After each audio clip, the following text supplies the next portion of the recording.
Here's to the new year and being double tagged.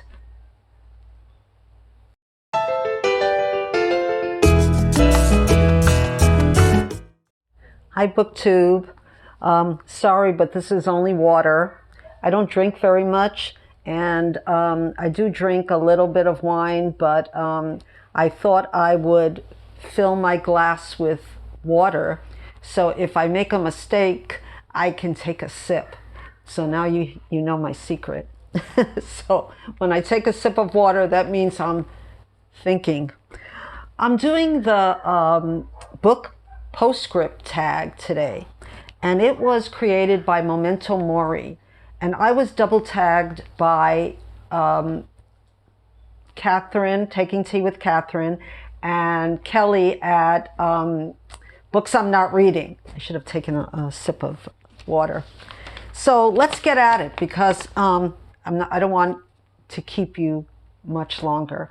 I did want to say before I start that after my last video, I didn't take time to really thank my subscribers, and I got about 16 new subscribers. It's not much this month, but welcome everyone to the Baby Boomer Booktuber with Marilyn Maya. Okay, so the first question is, what is the longest book you read this year and the book that took you the longest to finish? Those are two different answers. The longest book that I read, and it was a buddy read with the wonderful Alba at Seriella, and it was The Woman in White by Wilkie Collins, and it had 672 pages, and it was a pleasure to read with Alba. It's not the usual, it's a sensation novel, and not the usual kind of novel that I read, but I enjoyed it thoroughly, and I enjoyed the buddy read. The book that took the longest to read was actually a very short book, almost a novella, and it's Cranford by Elizabeth Gaskell. And that's because I started it in many different formats. I bought a book that had very small font, and then I finished it on my phone because it was available. And I think I'm gonna, and this goes to another question about rereading. So I didn't enjoy it that much because of the difficulty I had in finishing the book, but I know it's going to be enjoyable for a second time read, which is another one of the questions.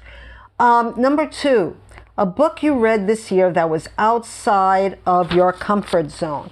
And I'll have to say that outside my comfort zone was a book that I also buddy read, and it was How Green Was My Valley by Richard Llewellyn. And I buddy read this with Sandy of MS Reads a Lot, and it was a pleasure, and we enjoyed it. I think she gave it 4 stars or 4.5, and I gave it 5. Like I said, it's a family saga, which is not my usual type of reading, but it was so rich in language, and I got attached to the characters, and buddy reading it with Sandy was wonderful. So that book answers the second question, outside my comfort zone. But I also read other books that were outside my comfort zone, because being a booktuber gives you suggestions. Booktubers give you suggestions of books that I never thought I would read, and a lot of them went on my top 10 list, are going to be on my top 10 list. So number 3, how many books did you reread? I reread a lot of Agatha Christie books, because I read most of them, not all, in my 20s and 30s. So I read And Then There Were None. This one was sort of a disappointment, because it was a scarier read the first time around. Even though I didn't get who the culprit was, I still enjoyed it, but not as much as the first time. And so a lot of Agatha Christie's, Caribbean Mystery, which I didn't remember at all, but I kind of knew I read, Sad Cypress by Agatha Christie, and many more that I won't mention right now, but I did reread a lot of Agatha Christie this year. Number 4, favorite reread of the year. So I'm going back, and I have to say that it's either Sad Cypress or A Caribbean Mystery. And this one is Hercule Poirot, and this one is a Miss Marple. And what I liked about this in particular was that, which a lot of people didn't like, but it took Miss Marple out of her usual village, so she didn't have the gossip people who would come around, the gossipers who would come around and tell her things. So she had to be more active, and I really enjoyed that. That was different. She had to go out of her comfort zone to solve this mystery. So I think this was my favorite reread. The next question is 5, a book you read for the first time that you look forward to rereading in the future. I'm not going to say which one that was, but I will say, well, I will tell you. I was going to say it's one of my top 10, but I'll tell you anyway. It's called Our Spoons Came from Woolworths by Barbara Cummins. Was one of my favorite books of the year, and it was also a book that I want to reread because it was so funny. I mean, I laughed so much, and yet it wasn't a funny book, but parts of it, I mean, it's about a woman who in the 1920s, she's 21, Sophia, and she's married to a ne'er-do-well, Charlie, a young painter, and they're practically starving, basically, and she gives birth in this circumstance, which was, that part was funny, funny but not funny. And she's an artist's model, and she has she's trying to make a living, and so it's about poverty, having babies, and husbands conspire to torment her.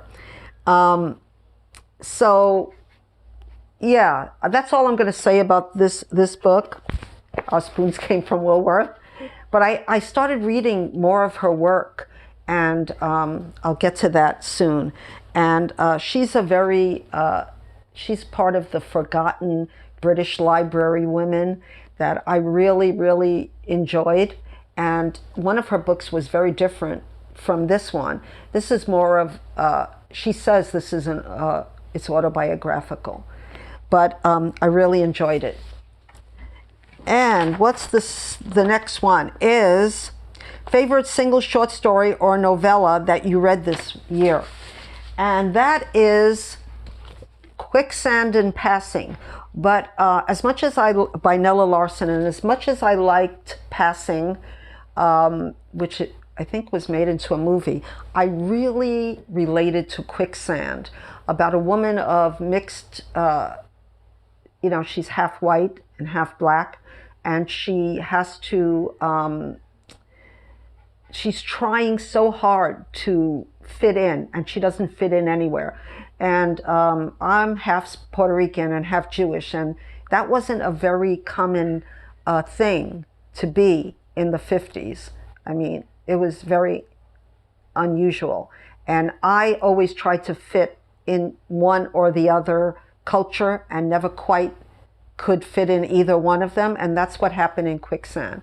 So I really related to this book, and I also liked, for the most part, Nella Larson's writing, except for her endings in both stories. And this was said by other reviewers at the time, that her endings weren't the best. And I won't go into any spoilery territory. But I really liked Quicksand, and I liked Passing too. Okay, so that's my answer to that. 7, Mass Appeal, a book you liked and would recommend to a wide variety of audiences. And it's a book that I buddy read as well with Nikki from Red Dot Reads. And it's The 13th Tale. And it's also sort of a family saga, but it's gothic.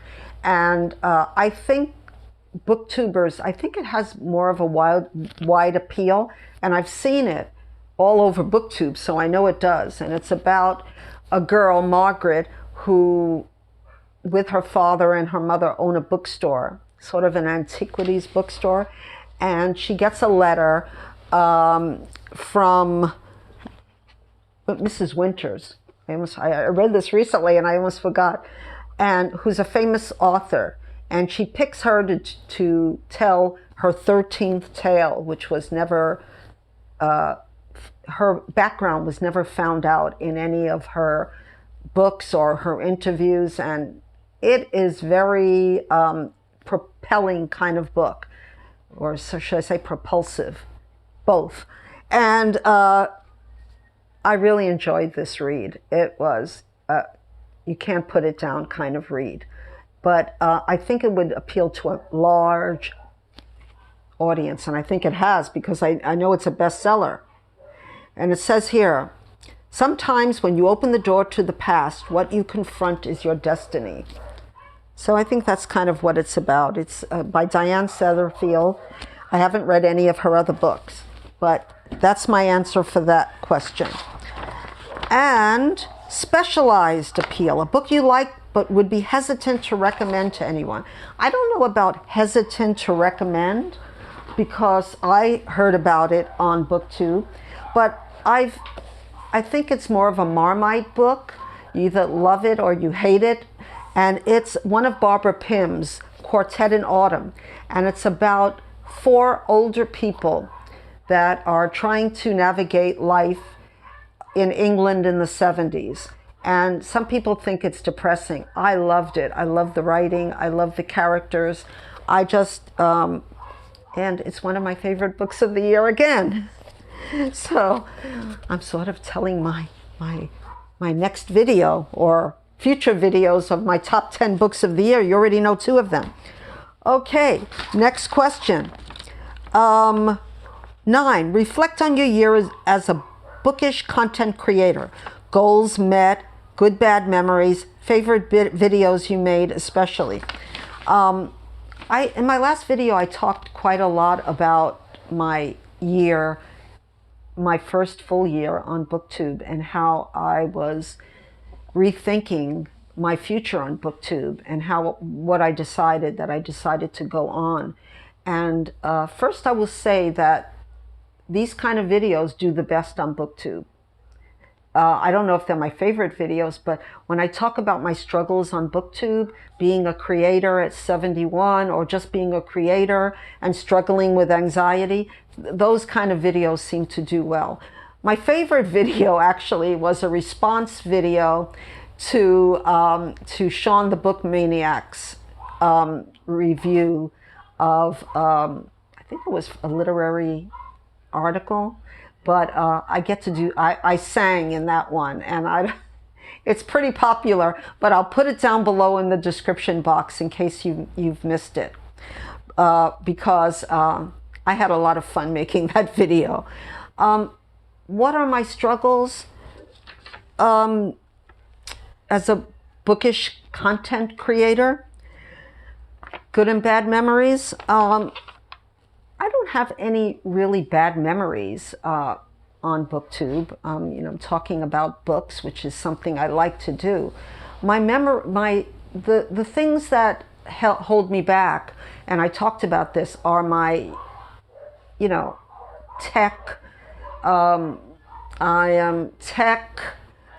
What is that word? Unsavvy, non-savvy. And I rely a lot on my partner to edit my videos, to make my thumbnails. And I'm trying to get out of that in the next year. I'm trying to edit my videos, at least basic editing, and maybe he'll help me with the thumbnail. But that's one of my plans. And maybe the bad memories have to do, it's not a memory, but of trying to compete. I'm a very competitive person.